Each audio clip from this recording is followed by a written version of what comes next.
बिस्मिल्लाहिर्रहमानिर्रहीम। अस्सलाम वालेकुम डियर स्टूडेंट। क्वेश्चन नंबर 13 हम कर रहे हैं फेडरल बोर्ड स्टैटिस्टिक के सलीम अख्तर ऑथर की बुक है। तो इसका क्वेश्चन 13 है, चैप्टर 1 कर रहे हैं। इसको करने की कोशिश करेंगे। देखें, इसके जितने भी ये क्वेश्चन है ना 10 से अगर स्टार्ट हो गए, ये सब में आपको सिर्फ सिग्मा रूल बताने की कोशिश की गई है। तो आपने बिल्कुल भी नहीं इस बात से घबराना। ये आपको सिग्मा रूल आ गया ना अगर, तो आपकी बहुत सारी स्टैटिस्टिक यहाँ पर कवर हो जाएगी। ठीक है, तो समीशन ऑफ वाई टी आ गया। ठीक है, तो इसको सोल्व करने की कोशिश करते हैं। समीशन ऑफ वाई टी देखें, इसमें जो वेरिएबल है ना, इसी तरह आपने डब्बे भी बना लेने हैं। आप और ज़्यादा बेटर बना सकते हैं, आपके लेने वाला रजिस्टर होगा तो आपके इजीली और क्लियर होंगे। Summation of Y T starts from 1960 से शुरू हो रहा है और 71 तक आपने जाना है। ठीक है, टी कहाँ से शुरू हो रहा है? 1960 से स्टार्ट हो रहा है 1971 तक। सिंपल यही कहें कि आपका ये आई है। ठीक है, मैंने टी लिखना था तो वाई लिख दिया। ये समझे आपका आई है, आई वाला ही सीन चल रहा है। तो 60 से शुरू करना है अप टू सो ऑन 71 तक जाना है। तो इसमें कौन कौन सी आएंगी देखें। 60 से कौन सा शुरू हो रहा है? 1960 से आपने स्टार्ट लेना है और अप टू सो ऑन 66 है, सॉरी 66 इतना ब्रेक लिखा है ना, नज़र भी नहीं आ रहा। 66 से शुरू होना है तो 71 तक जाना है। 1966 कौन सा है? ये है, यहाँ से आपने शुरू होना है अप टू सो और 1971 तक आना है। ठीक हो गया जी। तो इसकी सबसे पहले वैल्यू, इसकी वैल्यूएशन लिख लेते हैं। इसमें कौन कौन सा आएगा? इसमें आएगा आपके वाई टी की कौन कौन सी वैल्यूज़ आएंगी वो आपने बताना है। देखिए, ये वाई है, ये वाई ऑफ टी है, इसकी सेल्स है, ये ईयर है। ठीक है, ईयर को इसने टी से रिप्रेजेंट किया है। वो आपकी बुक में ये सारा डेटा है, मैंने किसी और जगह से नहीं लिखा। तो ये स्टार्ट होगा, ये वैल्यू कौन सी है? ये वाई टी,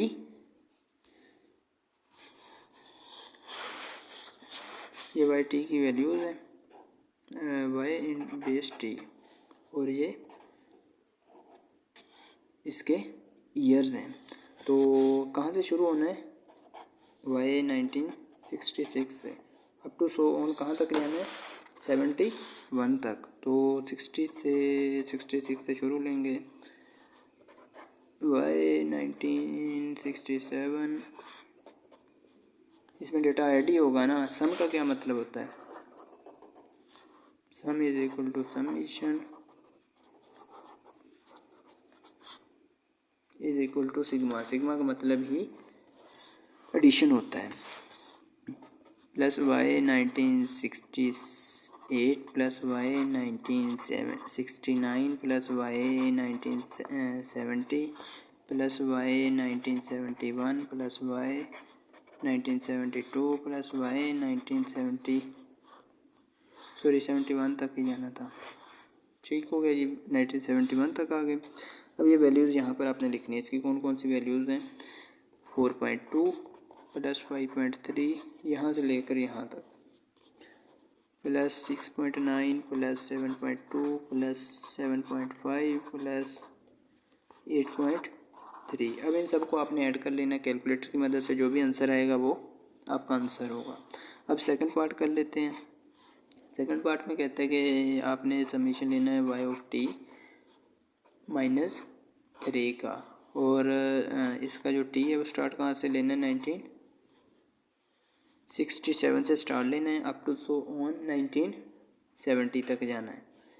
1970 तक ये है तो थोड़ा ही, लेकिन थोड़ा सा कम्प्लेक्स कर करके आपको ये साथ साथ बता रहा है कि आपने कौन कौन सी वैल्यूज़ लिखनी है। अब ये टी का मतलब है इसमें सारे टी हैं, इसका मतलब है ये सारे टी हैं। ठीक है, तो फिर उसने ये कह दिया कि इसकी रेंज क्या है टी की? 1967 से लेकर 1970 तक है। सिंपल वही करेंगे।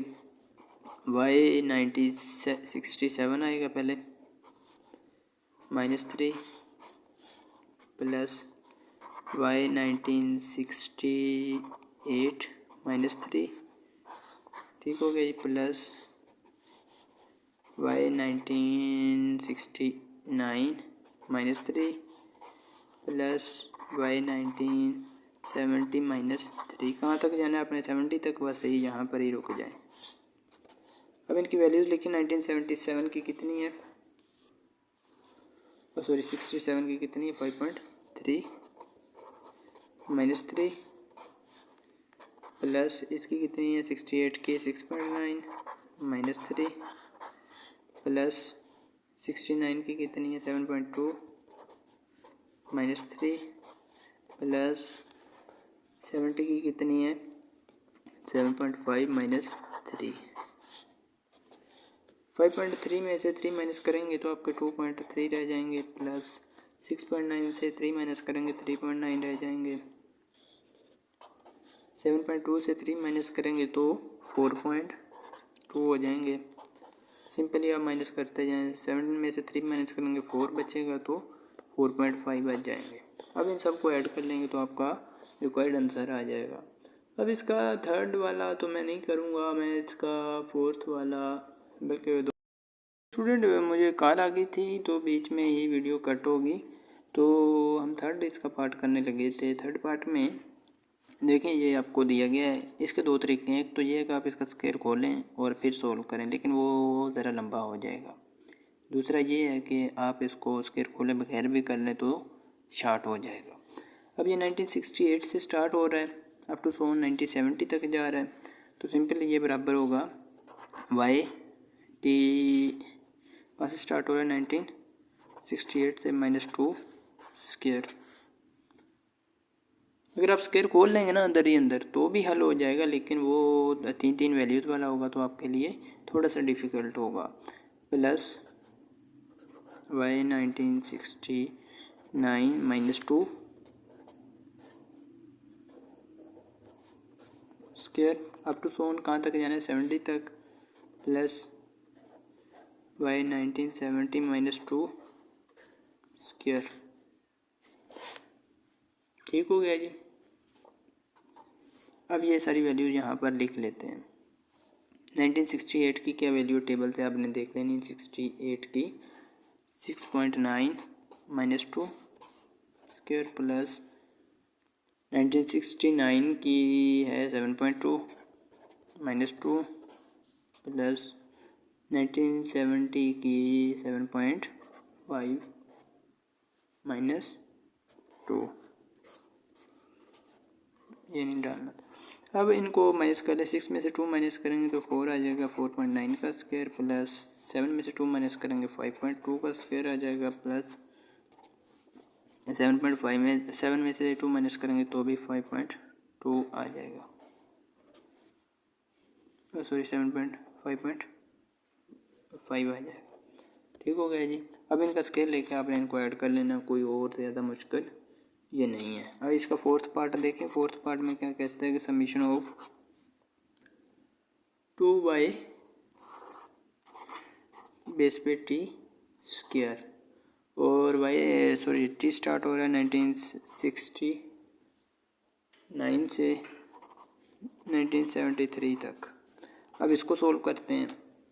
देखो स्टूडेंट, एक तो ये आपको जितनी भी ये रूल बताए जा रहे हैं ये सारे बेसिक रूल्स हैं, कोई इसमें ज़्यादा मुश्किल नहीं है। इसको अगर हम देखें तो ये 1969 से स्टार्ट हो रहा है। 1969 y 1969 स्क्वायर, इसका स्केल लेना, सिर्फ y का स्केल लेना, ये आपने याद रखना है। ठीक हो गया, ये इसकी वैल्यू आ जाएगी, प्लस 2 इंटू वाई का स्केल रखना है, और 1969 से स्टार्ट हुआ है 1973 तक जाना है, अब 1970 आ जाएगा, प्लस 2 इंटू वाई स्क्वायर 1971 आ जाएगा, प्लस 2 इंटू वाई स्क्वायर 1972 आ जाएगा। ठीक है, इस पे भी स्केल लगा सकते हैं या यहाँ पर लिखना चाहें तो भी आपकी मर्ज़ी है, ये आप खुद डिफ़ाइन कर लीजिएगा जैसे भी आपने लिखाना है।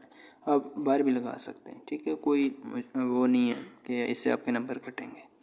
2 इंटू वाई 1973 का स्क्वायर, तो मैंने कुछ ऐसे कर दिया, कुछ ऐसे कर दिया, आप जैसे मर्ज़ी कर लें। अब 2 इंटू वाई का स्क्वायर, वाई 1969 की वैल्यू क्या है ये अपने बुक से देख लेनी, जो आपका टेबल है 7.2, इसका स्क्वायर प्लस 2 इंटू 1970 की वैल्यू 7.5, इसका स्क्वायर प्लस 1971 की 8.3, इसका स्क्वायर प्लस 2 इंटू 72 की 9.5, इसका स्क्वायर प्लस 2 इंटू 1973 की 11.0 है, 11 भी लिख सकते हैं। अब इनके आपने स्केल लेने हैं, सिंपल स्केल लेकर उसके बाद इनको 2 से मल्टीप्लाई कर करके ना सबको ऐड कर देना। वेरी सिंपल, कोई इतना मुश्किल नहीं है, इसमें डिफ़िकल्टी तो नहीं है, बस खोलना था, खोल के मैंने आपको दे दिया। आप इजीली कैलकुलेटर से यहाँ पर ही कैलकुलेटर लगा सकते हैं और इसको इजीली सोल्व कर सकते हैं। कमेंट सेक्शन में लाजमी बताइएगा वीडियो के बारे में और अपनी राय का ज़रूर इज़हार कीजिएगा। किसी बात की समझ ना आए वो भी पूछ लिया करें साथ ही।